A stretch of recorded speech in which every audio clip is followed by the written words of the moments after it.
En fait, c'est une équipe qui a été quand même assez transfigurée par rapport à la saison dernière, vu que l'entraîneur a changé. Niko Kovac est parti au Bayern. C'est une équipe aussi qui a perdu quelques cadres, comme Lukas Hradecky, qui est à Leverkusen maintenant, Kevin Prince Boateng, qui est retourné en Italie. Et donc c'est une équipe qui a été un peu transfigurée, du coup qui doit trouver un nouveau souffle pour avoir des résultats aussi convaincants que la saison dernière. Et les dirigeants de Francfort ont décidé de faire confiance à Adolf Hütter, donc qui était champion en Berne, me semble-t-il, la saison dernière, avec les Young Boys Berne.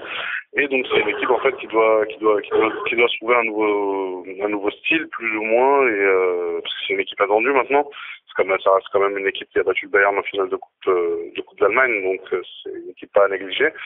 Et c'est une équipe qui doit un peu se reconstruire, quoi. Surtout que là, pour l'instant, la saison a pas très bien commencé en termes de résultats, mais au niveau de l'effectif, dans le sens où il y a eu quand même quelques blessures, notamment celle de Carlos Salcedo, le défenseur mexicain, ou encore celle de Dante Rebic, qui a fait une super Coupe du Monde avec la Croatie, et qui en fait est rentré blessé, et en fait il a été aligné en Super Coupe d'Allemagne contre le Bayern, alors qu'il aurait peut-être pas dû.